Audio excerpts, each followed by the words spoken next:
Yes, sir. What's up, y'all? We're back. We are back up on the YouTube and Twitter account. Twitter Live going popping off strong style. It is us. We are the MD crew about to talk to you about A24 and all that is more with it. We just rhyming all the timing. You know what I'm saying?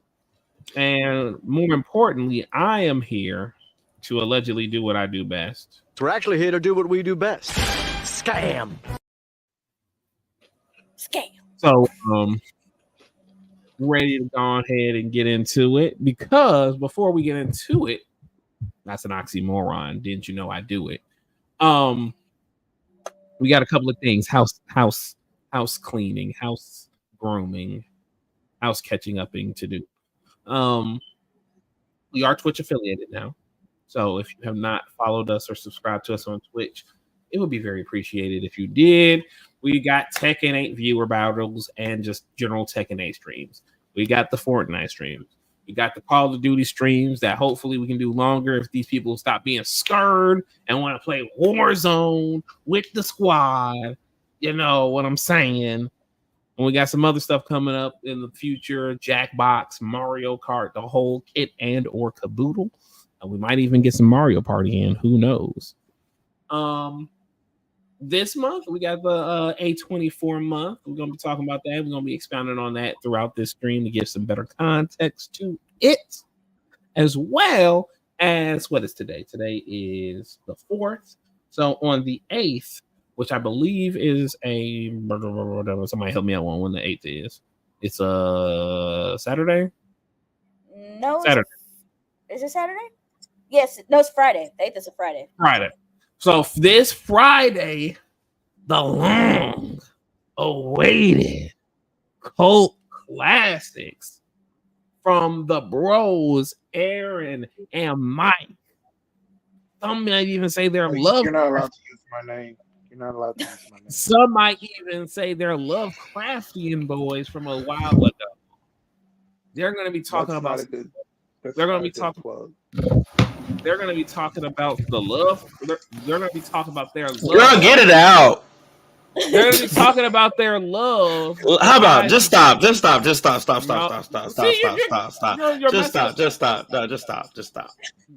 You're just gonna interrupt my flow. No, I'm gonna interrupt your flow because you know what? You done skipped a whole bunch of other stuff between. I wasn't finished. I wasn't finished. But if you want to, let me talk about it. Oh my God! Y'all see how I was asked to do the intro, and then Mike is just cutting me off. I took over. Yeah, I sure did. I'm trying because you doing a little bit like okay.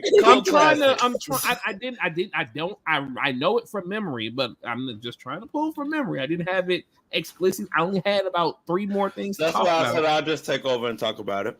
Oh, that's sad, Mike. That you said Q, could you do it, and Q was doing it, and then I guess Q was doing it bad, y'all. So what can I say? Oh my God. Okay, you know what? Y'all got it.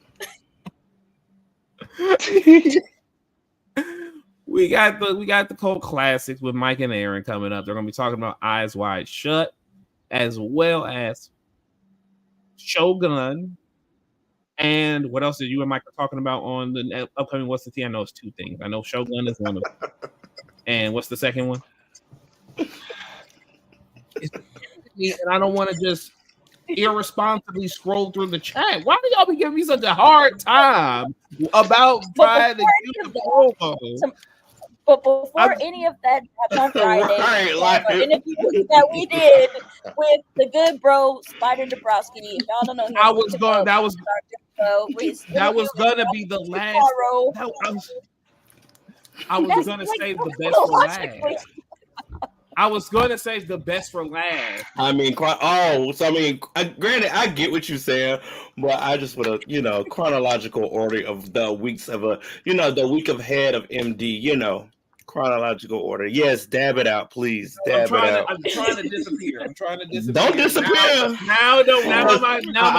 Honestly, I was gonna say something about something. We scared to play some Warzone. No, we ain't scared to play some dang on Warzone. You be done wore us out. You be done wore us out on one thing, and we be like, well, damn, girl. We played 3 different games. You want us to go over there and with some randoms? Oh, okay. We played 3 different games. I'm gonna keep eating my Popeyes. As a warm up, we played 3 different game modes as a warm up. I said, "Let's go to Warzone." He was like, let's go to Fortnite," and I was like, "I sure did." And then just for us to, we got a very, very, very fantastic W. Played, and then we got screwed over. I didn't even want to. I guess we got to get our lick back. I just wanted to use that. Just quickly touch on it, but since Mike wanted to get into it. Tell me why, y'all. If y'all watched the last stream we did as a group this past Sunday, Saturday, we got screwed on the last game that we played. They gonna drop a turret, which apparently the turrets got shadow buffed on Fortnite. I don't understand when the hell that happened because you used to could just take a couple of bullets, bob, and use your weave and be good with it. No, you can't do that no more. You get Swiss cheese. I'm about to make a comeback. I'm about to go on ahead, get everybody back. Got the default skin on my right. Got Lady Gaga to my left. Got them dead to rights. But then the damn turret just laser beaming me. Can't dodge it for nothing in the world. And then we get screwed. So go on the Twitch and watch it. It's on the Twitch. So go and watch it on the Twitch. We got screwed. High key, I think that's the ending of Spring Breakers. I think you just spoiled the ending of Spring Breakers. Speaking of Spring Breakers, that's a perfect segue, Aaron. Thank you so much. So today, ladies and gentlemen, this has been something, what we're doing today, this has been something that I've always wanted to talk about. And once I let me know, everybody else like, yes, I want to talk about this too, so let's talk about it. Fortnite. That's what you want to talk about. No, there are so much more movies that they have done. It's The Green Knight. Like, I love that movie. Don't get me wrong. It's definitely like top tier, but they've done a lot of stuff. And so, which is why we're doing what we're doing today, which is we're going to talk about A24, studio as a whole and what they've done. And this is our A24 retrospective. And so a retrospective is an exhibit or compilation showing the development of work or particular artists. You right over there, sis? Yes, I was about to. But yeah, so it's a compilation of work that A24 has done, and we're going to talk about it. Especially what makes it so special is the amount of time that they've done it. They've only been around for 12 years, and they have done some great things in 12 years. And it's the A24 method. And there's a reason why the studio is running the way that's running and why pretty much all the films that they come out with are successful. And we're going to get into that now.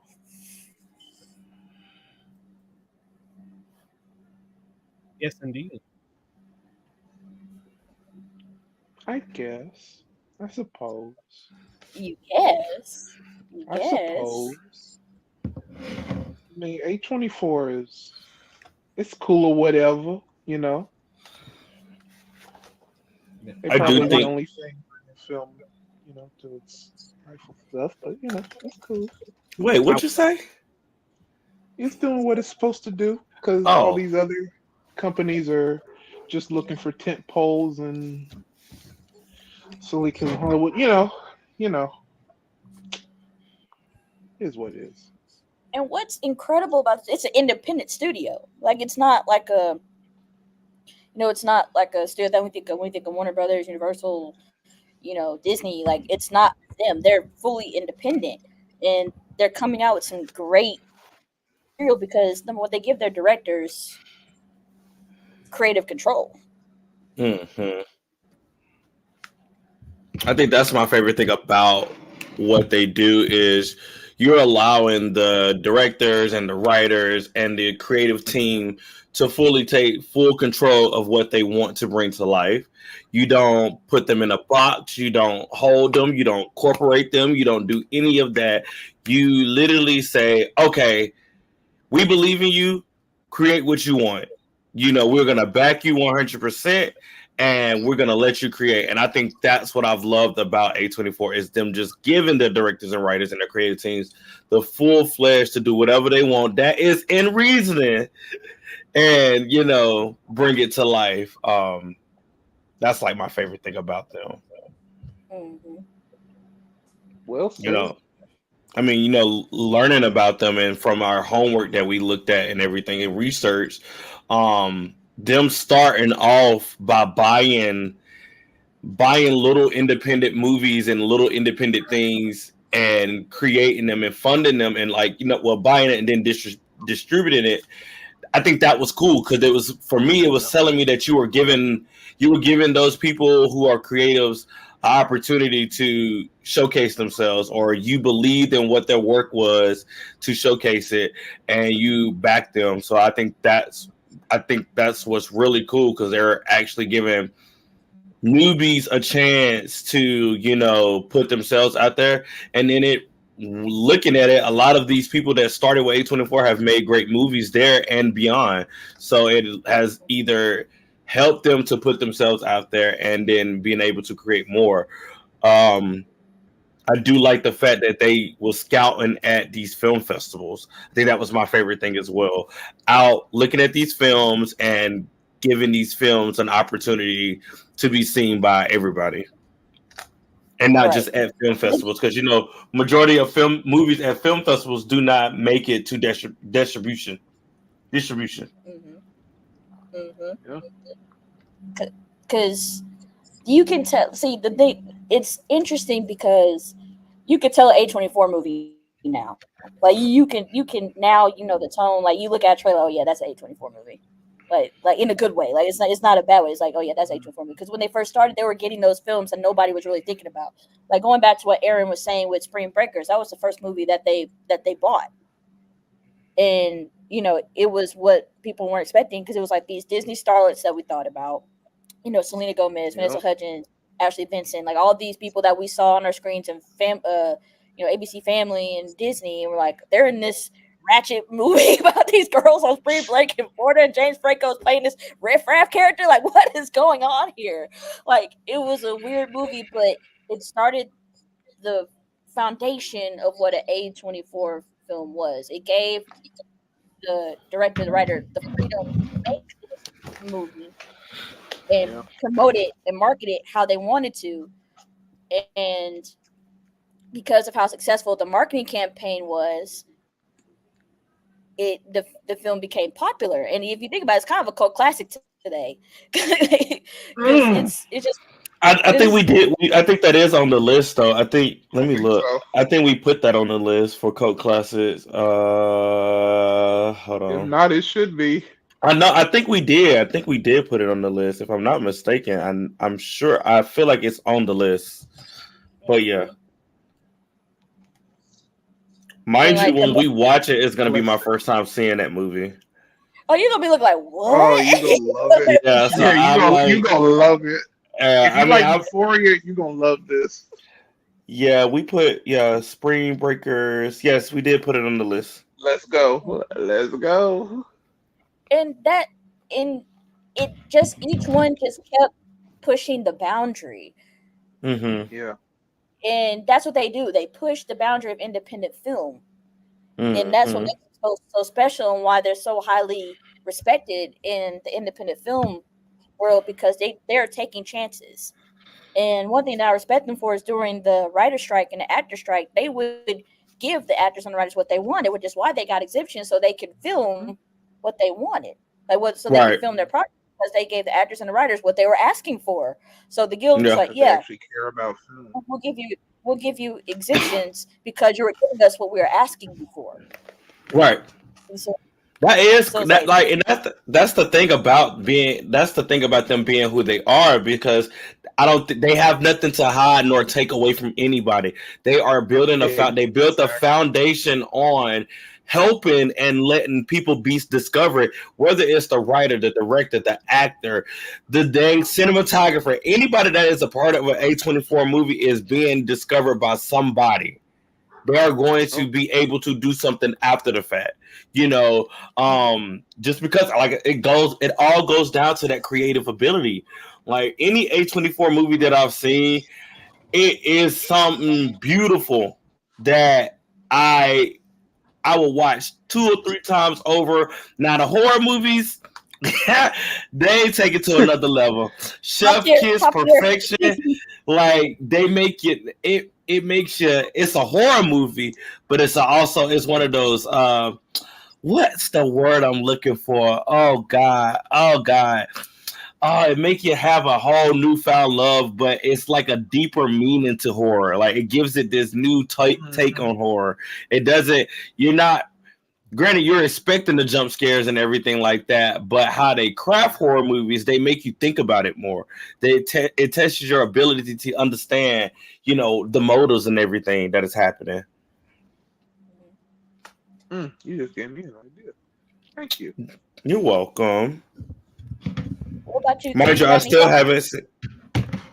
Oh, sorry, Mike. Go ahead. No, go ahead. You good? You got any thoughts, Q? My thoughts are, of course, you guys touched on it a lot when we brought up the first, the first in period, right? Spring Breakers is the first A24 movie, period, right? Yes. That was my understanding of it. Yes. Yep, and then we, of course, touched on Green Knight numerous times on the channel and just in general. But, and Mike, to add on to the point you brought up, when it comes to the horror movies, I feel like that, and not to pretend like movies like Moonlight, actually, Lighthouse wouldn't fall in the horror category. Actually, damn. I would say that. Yeah, I'm going to go with what I was going to originally say. A24 has become the masters of horror in unique horror. It's not just your traditional monster movie or slasher. Psychological horror is really where they have changed the game completely. When you look at movies like Hereditary, look at Midsummer, you look at movies like the X trilogy, I guess would be what Talk to me. If y'all have not seen Talk to Me, Talk to Me is top tier. Talk to Me is what is the one movie that made I hate I'm about to say this, elevated horror. It was just like wait, but have y'all seen The Witch? That's another. That's the Witch is crazy. Anya Taylor-Joy's breakout performance. Yes. Yeah. I will say that Hereditary fucked me up because Hereditary is one. It's like there's a handful of gosh damn. Some cold red Mountain Dew. You getting past it? It's Fanta. That's even worse. You Bogarting the strawberry. Ooh, strawberry! Come on, let's go. Come on, strawberry. Strawberry Fanta. It's strawberry Fanta. Can we the get best sponsored? kind? But Hereditary is one of the handful of A24 movies I've actually seen, and that movie fucked me up. It's. I ain't seen that one yet. That's one I told you I was waiting until we did what we said we was gonna do, and because I felt like I'm gonna be the person to give the reaction. So I'm excited. I was going to. I'm probably watch Midsummer tomorrow because Midsummer is good as hell. Oh yeah, that's good. The one. But Hereditary fucked me up. It fucked me up. I am very susceptible to perspective in horror movies. Like that is something like if you ever seen whatchamacallit, it's not Don't Let the Right One In. It's the movie with the sex allegory in it where that's a lot of them cute. Oh no, where they get chased by the monster and they have talking about It Follows. That's the one. That one, It Follows has a very good perspective for it, where you have to pay attention to see what's going on to see if you can find the monster in Hereditary. Ooh, just without going into too much spoilers, it does perspective horror so damn good. I'm getting scared just thinking about the movie. Yeah.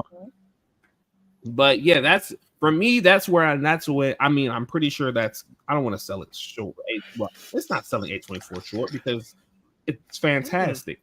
I feel like the horror aspect is it's calling card, which says something when movies like Moonlight, movies like The Green Knight, those are a part of the complete filmography of A24, and we already we're gonna get into those films, but we already know what comes with that lineage, what those two movies represent. And of course, Bodies, which I haven't seen, but would it be a slasher, a thriller, horror? I think Bodies is more of a I felt like murder game mystery type thing, like a whodunit type thing, but it was really good. I mean, granted, not a slasher. It was more like a whodunit type thing, but it was really good, really good. I didn't enjoy that because it was some drama. I mean drama. Drama in that movie. I want to piggyback to Moonlight because this will take us to our next level of this conversation. Moonlight was their first movie that they produced. And I appreciate Moonlight really well because of what Moonlight gives, and we don't get those type of stories, especially black love stories. We don't get those type of stories. We don't get that narrative of a man showing his emotions and things like that. But I commend A24 for giving Barry Jenkins that opportunity to bring that to life, and they approached him and said, "Hey, you can make whatever you want for our first produced film," and for it to get the cult following that it has and the love that it gets, that just chef kiss. And just like all other A24, it has those scenes, it has those lights, those different cinematography that makes it more complex with the story, and I appreciate them for letting that be the first movie that they produce because it's really, really good. But it's very dear and special to my heart. Yes, it was incredible. I remember when I was working at a Robinson Film Center. It's an independent movie theater in Shreveport, and I watched it there. And when I was off, and I was blown away because that was the first time I saw an A24 film was Moonlight. And the fact that it was even though they've won 2 Academy Awards previously, the year before with Brie Larson, she won In the Room, and then they won for 3. No, they won 3. It was Brie Larson for The Room, and then it was Amy for Best Documentary, and then it was Best Visual Effects for Ex Machina. But Moonlight was the first time they won for Best Picture, and that whole kerfuffle right there. They tried to take their moment away. They tried to take their moment away, but at the end of the day, everyone was so happy that Moonlight won, and that was really when the prestige of A24 started. Because pretty much since then, A24 has been pretty much everyone's independent studio darling. Because this year at the Academy Awards, let's see, last year Everything Everywhere All at Once was was on everybody's minds. That was all people were talking about because of how great and how out there it was, and how the studio gave the directors and writers the freedom to make a multidimensional traveling story like that. And that's a very complex thing to do. And the fact that an independent studio was able to do it and gross the money that it grossed. It made over, how much money did it? Let's see. Let me look. How much money did Everything Everywhere All at Once make? It made $143.4 million with a budget of $14.3 to $25 million. So it made 10 times its money back. That's A24 method. That is the A24 being able to make something incredible, not just something for cheap, but something financially stable, but very artistic, very creative, something that they know that a lot of people out there would flock to, and then print out, distribute it, make a whole bunch of money off of it because they know people will love it. And I remember how they market their stuff. Like I remember everyone had the eyes and the hot dog fingers. Like they know how to make people want what they have. That's something that they've always been good at. And it's very hard to replicate that because no one's doing it like them as far as being able to promote their films and having people, just sit down in movie theater and watch them. Like it's the mind. Innovative. Yeah. Very innovative. Innovation. I mean, they're doing. They really are keeping everybody on their toes, whether they want to admit to or not, because I'm sure it's controversial to some film nerds out there, but they really are keeping movies alive. Like they're doing what was done in like the 70s, with film, where you had all these big indies that created something, create all these big mega directors and stuff later. I mean, like, look, what Moonlight, Midsummer, Lady Bird, and I think Springers, maybe Uncut Gems too. Those basically have shaped what we're seeing now, because nobody's doing it like them. And if you would let me touch on something. You good? I know. Talk with the music. The music came out of nowhere. I didn't know if I pressed something. I didn't know if I pressed something or not on one of my other tabs. Mike, is that you? Does that the music? No. What? Okay, so I'm just gonna go ahead and the A24 music. Nah, it was me.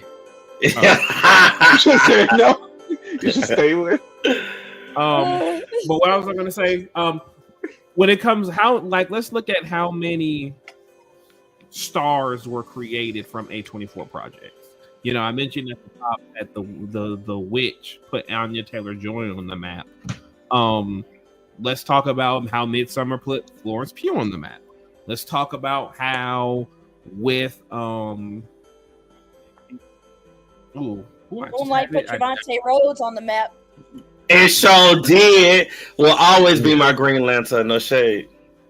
Look, Mahershala was definitely no slouch, but it definitely made people appreciate him more being in Moonlight. Right. I think when you talk about how these actors are, I think it just puts them in a place to be recognized more, because these stories are complex and it has so much emotion behind these characters. We get to see these actors press into another way of their choice of how they present the character. Homeboy who was on the Naked Brothers band, Hereditary, made people realize, okay, he can actually not just act; he can do some, producing and writing and the stuff that he's done since Hereditary. Colette. God, why do I want to say Nicolette? That's very much not her name. That music definitely threw off my train of thought, y'all. I got really scared. I pressed a button on that. I was supposed to blame why don't you mention who they put on the map for TV? Why don't you talk about who they put on the map for TV? I'm going to Google it so my brain can actually function correctly. Give me one hot second. God dang, Lady Bird. Lady Bird put Greta on the map because that was Greta directed. Yes. Lady Bird put. She did before, but that was the one that really catapulted. Yep. That man was in that movie too. I just realized. He was in all her other movies. Yeah, he sure was. He sure was in that movie. And he was good in that. I ain't gonna lie. Yeah, he was good in that one. Yeah. Uncut Gems research made people really understand that Adam Sandler is a great actor. Like I know, a couple of mid 2010 movies made people forget just how much Adam Sandler can work on the film and do serious as well as comedy. Goddamn, the Lighthouse. While people loved Robert Pattinson and Willem Dafoe, I would say that added a new dimension to the both of them. If you've only been familiar with their work as Spider-Man villains or vampires, so if you needed, even though Willem Dafoe has a very large history of work before Spider-Man and afterwards, and Robert Pattinson, people have understood on a indie level that Robert Pattinson was much more than Edward Cullen.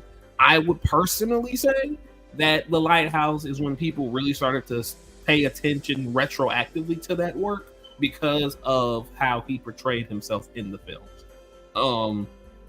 Lighthouse, fantastic film. I did see that. I didn't understand too much of it until I watched the goddamn kill count for it. But definitely a good one. Where is this other film? Machina. Now, Ex Machina was really good, and I think it did really good. Vikander. Yes, that was who I was thinking of. Put her on the map as well. I just wanted to say that because that was the name that was escaping me. Oh, there you go. On TV. Yep, they both out on TV. Oh, well, we already know. You got Euphoria. You got Beef that was on Netflix, even though it had its issues with that one actor. I didn't know they have a lot of TV shows that are out. Rami, what else? Irma Veep, Mo, and then Sydney Sweeney. She's the it girl at the moment. Uno momento. Because with Euphoria, you don't have her star turning. Hunter Schafer, of course. Why are you just oh God, yes, yeah. Yep, Hunter. What? Hunter. Yep. Huh? Yeah. Zendaya definitely is not in that list because Zendaya has always been in. But I do think it helped. It helped get her out of that. Yeah, I'm about to say I think it put her in another light because with Euphoria, they had to act a whole nother way than what they were used to. Right. They had to put emotions behind these characters in these different situations. So I do think Euphoria helped her. Not helped her, but it made us see her in another light as an actress. Yeah, I think it helped. It helped her in the eyes of her. Right, it helped her in the eyes of her peers because when they did that scene with her and her, Rue's mom, that's what made everybody go like, "Oh my God, she can act," Right. Like she blew me away. Like every time I was here on screen, like she's got it. Like everyone says that it factor. Like Zendaya had it in Euphoria. It was like she really did. Yeah. I guess because I never conceptualized Zendaya falling off at all in her career. You also never watched the show, but wait, you ain't never watched Euphoria? I have no interest. We made this way known when season 2 started. Yeah, I for me personally, I just ain't interested, and it's not interesting. But I also can fully recognize from the clips and the tweets and articles I've read that Euphoria does deserve a majority of its praise, not from the creator, but from the actors, making chicken salad out of chicken, what. But from a conceptual level, it doesn't really speak to me to be invested in it like that. But shout out to everybody who do watch it. Y'all are watching good stuff, Well, now Game of Thrones, that was a good call. Girl. Don't start. You can't talk about it till you finished it. Don't start. Don't even start. I watched 3 collective seasons of Game of Thrones television across 2 series. Okay, you got 5 more. You got 5 more. I can acknowledge that it's a good shout. I can acknowledge it's a good. He better be caught up by June. So you feel me? You feel me? Season 2 of House of Dragons comes out probably most likely late June. So you better finish. You better be done with Game of Thrones by June.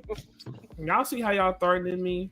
No, because that's when the retrospective of Game of Thrones will happen. But didn't he say? he was gonna watch a season a month. Didn't he say that? Didn't he? I don't know what half the time I don't know what that man say. So life happens, things change. I have my schedule changes. You can't always. Okay. All right. There's a lot. Remember when I said, "Hey guys, we could play Fortnite together," and y'all were like, "I don't want to play Fortnite. Fortnite's not a game for me." So yeah, y'all definitely know exactly. 2 years ago when you didn't tell us about no build, so I mean it is what it is. That was one of the first things I said. Actually, was that there was no build.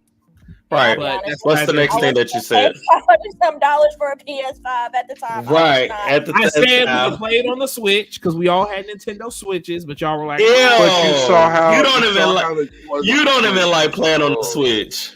Yeah, but that was the only thing I had at the time. That we're getting off. Trying to set up.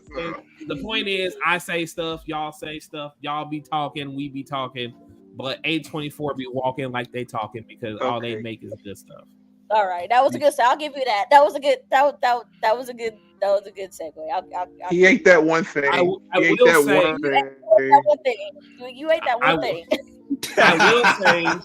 I will say I was incredibly upset yesterday because I was trying to see if the Iron Claw was on physical, was on physical, and it is not. It's only on digital. And while I have no problem, I'm more than likely going to buy it tomorrow once I take care of my business. I would much prefer to have it physically because physical media. Hey, that's something you definitely. Since you're a wrestling fan, that's definitely a movie that you will want on Blu-ray or DVD or something. That is March 26th. Why is it coming out March 26th? I have no idea. It should have been on physical with the digital release. I don't understand, but I'm just going to have to live with it. But I very much wanted to go to Best Buy not Best Buy, Target, I guess, and get the disc version because. You work at Geeks for the the counter, right? You work at the I don't work anywhere, Avia, because I'm not letting these folks know what I do. These folks don't deserve to know what I do. You know you work at the IRS. Use your discount, can't you? Can't you use your discount? No, because if I was to theoretically work at a place where movies would be sold, I don't exactly work directly with them. I work with. I don't think that would be something that would be done. And he works at Blockbuster. Everybody. That is true. I work at the only Blockbuster in Memphis, Tennessee. So, the Fonz, I can touch. I'll touch this on the Iron Claw because despite not seeing the movies, if you're a wrestling fan for any metric of time, you know the terrible tragedy that is the Von Erichs. Just to give a quick summary of it, the Von Erichs was the most legendary wrestling family in the pre-80s WWF days. The Von Erichs were the royal family of wrestling. And through a lot of bad luck, they suffered tragedy after tragedy after tragedy. And as a wrestling fan, it does... In a way, I'm glad that people are able to see this real side of wrestling. That you have a lot of people who either just know wrestling from the '90s and the Attitude Era with Stone Cold and The Rock. You have the youngins who know like John Cena and Randy Orton, and you have just the casual people who may only know a couple of people from like the Hulk Hogan's and whatnot. But to know that the Iron Claw has shed a light on the unfortunate underbellies of not just wrestling at the time, but what wrestling could be in general. And that I'm very much a proponent of wrestlers being empathized with, because these people, regardless of it being fake or scripted, they do sacrifice a lot in the ring with their bodies, with their families.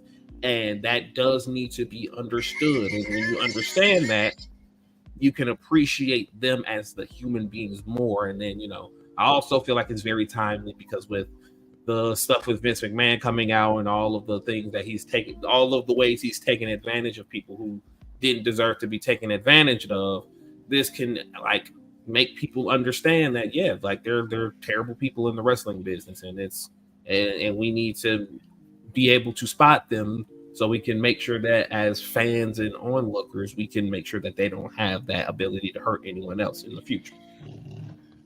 So I look forward to crying and being heartbroken watching the Iron Claw. Good Lord, you. Oh my God. Okay, damn. He could have been a marketer for this because I'm gonna rewatch the Iron Claw when we're done with this because that was so perfectly said. It was heavy. It like the last Yeah. act was heavy. Like the last act Yeah. was definitely heavy. That's the beauty of these kind of films that they're allowed to see, and that goes back to my original point is you really can't get that with all these big studio films right now. Something that goes into really heavy territory because where's the heart, people? Where's all these notes? We know what the notes are. Everyone who's in the stuff, we know what the notes are. Where's the heart? Where's our STC moment? Where's our everybody laughs ending, stuff like that, and it just you don't get to have this raw just moments in things like that where it like really does suck the life out of you. Like, oh, I love it. There needs That's the beauty see of what film. A24 they have always taken risks. Like that's Yeah. that's as far as creatively, and I feel like more studios need to do that. They need, like everyone's been saying it for the longest. Like these studios need to take risks creatively and stop being scared to make something that's different, that's out there, and A24 does that. That's like their mantra. Like they take risks. They go with the weird. They have a very distinctive way of making their films, even with how it looks, like with the neon color palette that they use. Like they're like there's just they're good at that. That's something that really puts them over the top because they're able to really tap into what everybody wants to see. Mm-hmm. And not too many people will be able to not too many people will be able to do what they do.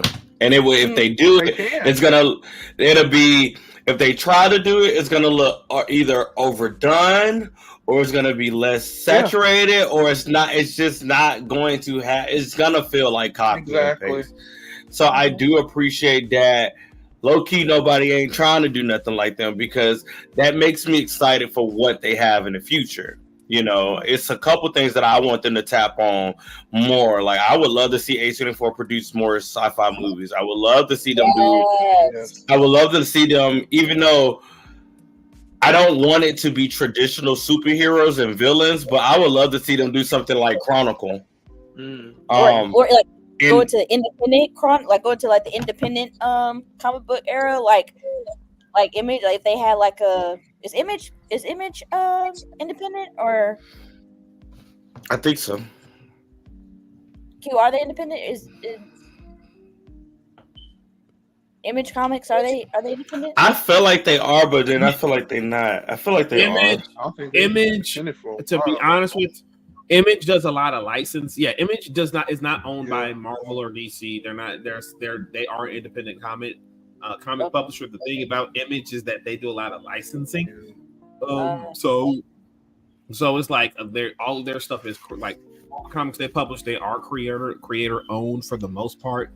If not like an IP, like a like let's say for example, I'm not saying it's actually a thing, but let's say if Destiny wanted to do a comic book series, they probably would go through like Image as a publisher to put the comic out. It's not that Image owns the rights to a Destiny comic book. It's just that they're using them as a publisher to put the comics out.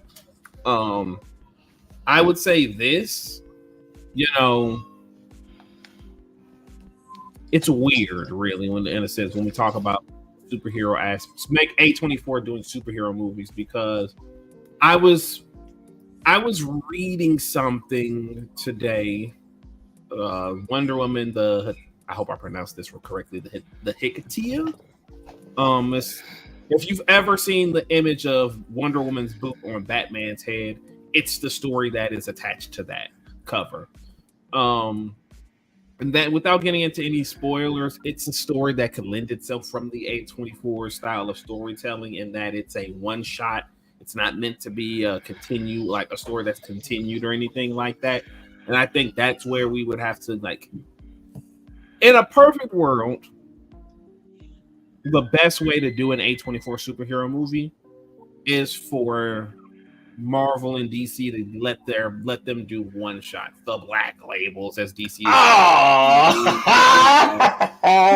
like, I don't think they would take it. To be honest, I don't think A24 would take any Marvel or any type of DC. Yeah, I would want it to be. Like I said, it would have to be. I don't want it to be characters that we know. It would need to be characters that I do not know. I don't want because that's something that's their aesthetics. That's their aesthetics though. Like I'll just say like Paper Girls. I'll see them doing something like Paper Girls or Monstrous to start out with, just to see if they can do it. Something. Oh, come on, y'all thinking too small. Come on. That's my thinking. I agree, Aaron. But like I'll use this comparison. Joker is an A24. It is. Yeah. It's just flat. It's an A24. It is. Joker is an A24 movie to the core. It is not in any way, shape, or fashion meant to invoke any popular commercial DC story, nor is it trying to be a one-to-one interpretation of what the Joker means intentionally.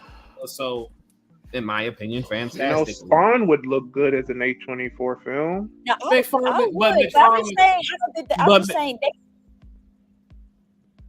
was going to say Miracle Man would be a perfect A24 film.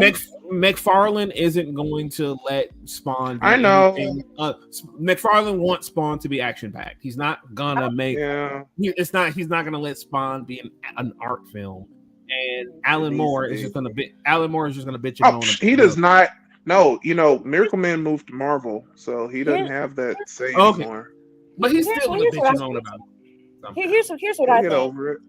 I think that in order for them to really, if they do, I mean, I'm be honest, I don't want them to take a big property like that.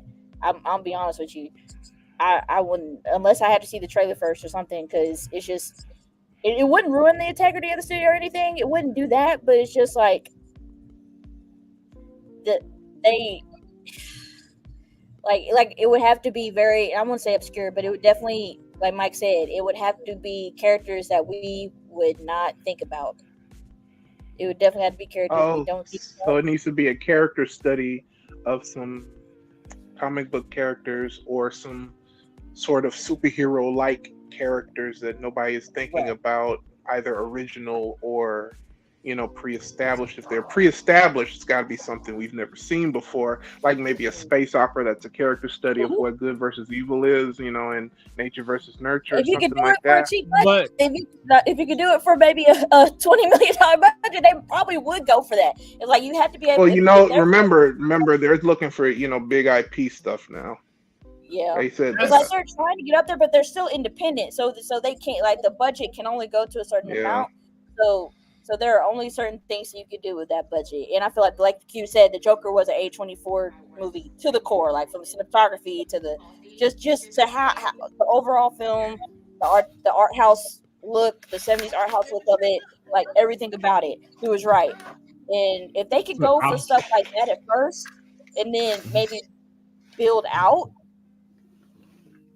And but I would like to see something like Paper Girls or Monstrous, like, to start off with, just to see if they can work with like comic properties. Like, I would love to see how they would do that. I feel like that's in their wheelhouse. I feel like that would be something in their wheelhouse. First, I'm gonna say something controversial. I'm gonna say something controversial, and it might make waves, and it might not be politically correct.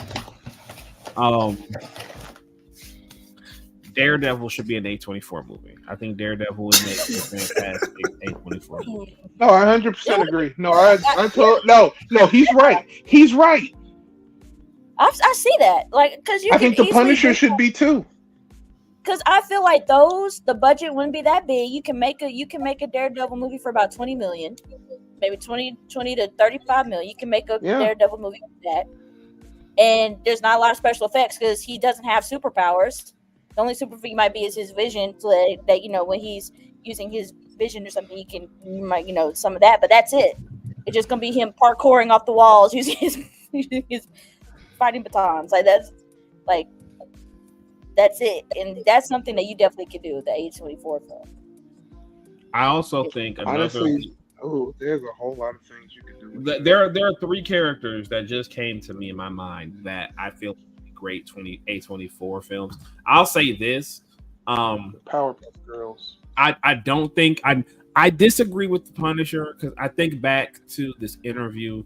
The director of I forget her name. God, her name is escaping me. Jesus Christ, I wish I remembered. Let me Google it real quick. Punisher War Journal. Zone. War Journal is the comic. Zone is the movie. With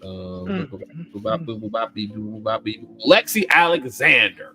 Bam. She did an interview about 5 years ago. I forget it was on a podcast.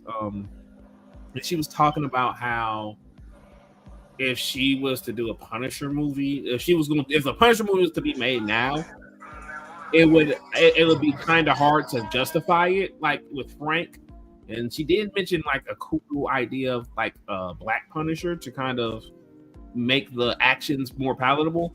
I wish I remembered the exact interview because I would link to it, but I feel like that would be like, it can't be traditional Frank. It would have to be a very much a different version completely for A24. I wouldn't be against a Nightcrawler A24 film, something that touches on religion and things like that, something that can be played quietly. Now that would be interesting. Nightcrawler is a very, very, very, very three-dimensional character. People just think that he's either supposed to be super religious or super campy, but it's supposed to be a balance of it. And then the third character, to stick with the X-Men stuff, Gambit. I'd like to see a Gambit, nice little comedy, beef Gambit storyline and whatnot. Exactly. I could see that. It's just they're knowing A24. If they pick something, they're going to take their time to figure out what fits their brand the best. If they do go into these if they do select these IPs, because they want to make sure the Mask. Now, I would love to see their interpretation of the Mask. Like, I would definitely want. It's got to be like the. Now you're talking. Now you're saying something I can agree on. And now you're saying something I agree on. Because if y'all, I had to mute myself because I said if they say one more goddamn Marvel character, I swear for God. Like, but see, Mask is not going to work. That Mask movie is going to flop. It's going to flop. Yeah, I'm just of course. Because Jim, make it a show. The Jim Carrey version is too iconic, and too many people are familiar with that. That's why you make it. If honestly, if A24 were to adapt any kind of comic, they need to go back to Tales from the Crypt and put things like the Mask and stuff, like things from Dark Horse and all these different horror stories and comics, and have different directors come in and just do it as an episode. Dark Horse comics. Now that's something that I like. I feel like they would have to find something that fits their aesthetic. If they did a bunch of horror properties that's like old school horror comics and shit like that, now that's something I can get with. I agree with that because I feel like those would be original enough to fit their aesthetics and what they give off. I think that they should absolutely do a Judge Dredd film. I think A24 doing a Judge Dredd film would be fantastic. Oh, 100%. And it's got to have just death. If it don't have just death, I don't want it. I think that people understand, especially with what's his face is with Cersei as Mama. The last Judge Dredd movie come out. Carl Urban's Judge Dredd. Yeah. I think people understand just how much of a classic that was. And I think if you put a Judge Dredd with A24 like attached to it, that shit would be beautiful. The second one would be RoboCop, but propaganda. Well, even though RoboCop is anti-propaganda, people don't understand. Just like how people don't think that Starship Troopers is anti-fascism, which it is. RoboCop is anti-propaganda. It's blatantly anti-propaganda. Like frame one, cops. This is not okay. And I think that A24 RoboCop, A24 Judge Dredd, that would be pretty. Like if we're talking, we don't want the big good gosh dang or the comic characters. Then I think that those properties right there lends itself to keeping an artistic style. And don't get me wrong, so with the Mask, but people don't understand that the Mask comic books and the Mask movies are so vastly different. And like Jim Carrey's stature is just so big. Like there's a reason why none of the Dumb and Dumber sequels did anything, because like if Jim Carrey made it at his I love that movie, Mike. It's gonna be hard to get people erased from that. It's weird because it's just his stuff in his early career is just so damn good. So when you take that and then it's like the Mask, it's like people are gonna watch him. Oh, is he gonna be like smoking? Is he gonna be like a bunch of 30s, cartoon characters? No, he's gonna be very ultra violent. It's gonna be something that is, like A24 would have to know that this is going to probably be divisive, even by their standards. Like even though A24 very much doesn't care, I watched go watch Vox's YouTube video, 10 minutes. They talk about the rise of A24 and how and their thought process. I'm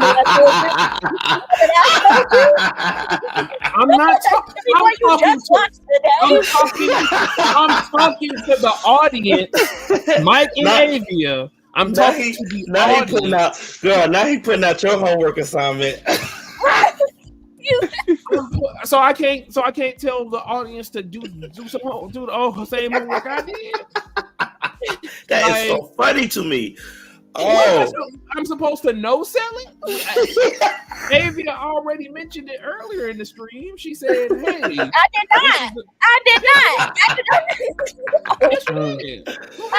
not. Let me go ahead and turn my PlayStation on." Oh my God! I did not mention that video yet. I didn't mention the video yet. Let me turn mine on too. Go ahead, wrap it up. I just wanted to tell the audience. I just wanted to make a reference point. I wasn't trying to take credit. It was just fun. No, you're not saying that you was taking credit. It was just funny because you just did the homework assignment today. I just was trying to give a reference point because the point I was going to make was that apparently A24 do make stinkers, but they put them elsewhere to where it's not something that they worry about. And I was going to use that to tie into the fact that, they could end up doing the Mask. And if they were... So you already said that it's a stinker. Oh, no, that wasn't my point. I was saying if they felt that way, they have avenues to still make it the way that the people want it to be made. But it might not go to a mass distribution, or it might just chill out in an indie place for the moment. And then if it does end up catching people's eye, then they can, like most films do nowadays, they start to increase the theaters. They might do, or like a couple of months later go, well, this movie existed. We're going to just re-release it into a bigger market. That's all I was trying to say. I wasn't trying to say it was a stinker or anything like that. I was just trying to. I could also see them doing Mouse. I could see them doing Mouse. Yeah, I can see. Like really that. I can see if they go into animation, I can see them doing that. That's something that they could. Oh my God, A24 animation. Oh, they kind of did that with Marcel and the Shoe. Marcel and the Shoe kind of did that. Yeah. Like if they did that with Mouse, I think that shit would be incredible, beautiful. Or maybe you just need a new comfort meal. But it would be really divisive because the subject matter. But it would be a beautiful movie. Show. I would love for them to go into animation. Yeah. I would love for them to go into animation. I would love that. Like I'm telling you, the fact that they took this, huge chance with what has been Hotel, which just started out as a little indie project on YouTube. Like that, I hope that is a step in the right direction of seeing more indie animation. But I can't wait for the animators for Western animation to go on strike so they can get their just dues. But one step at a time, Yep. Shout out to my animation people. Yeah. But needless to say, since they want to wrap up and turn on the PlayStation, so I'm not.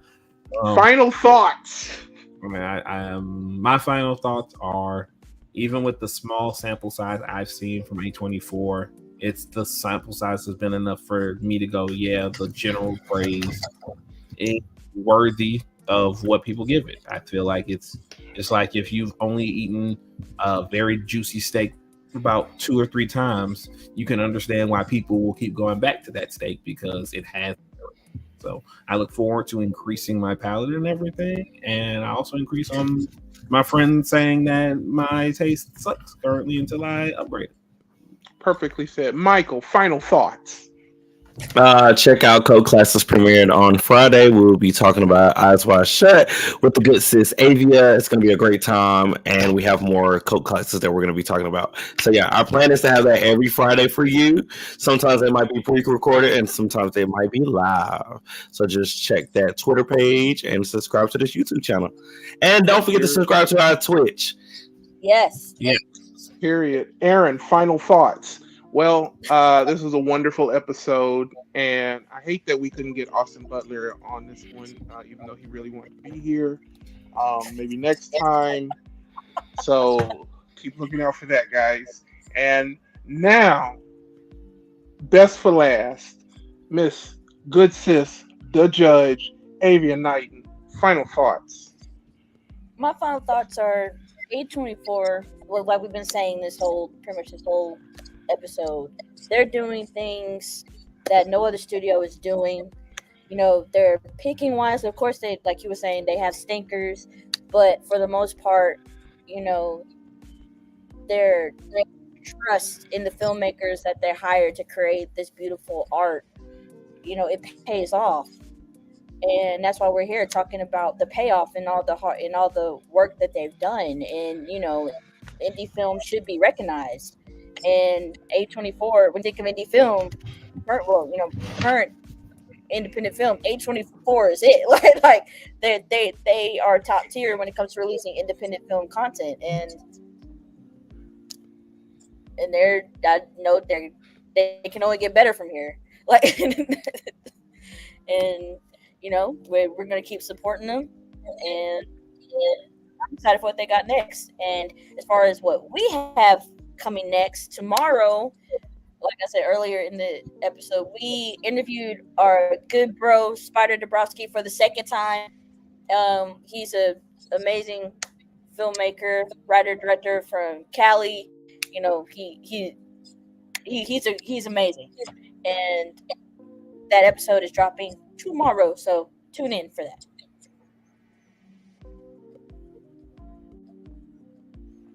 Well said. Looks like we have this whole week stacked. You're going to be seeing stuff from Multiversity every damn day, people. Yep. We back. We back. We back. Yep. So with that being said, I guess we will see y'all next time. Peace.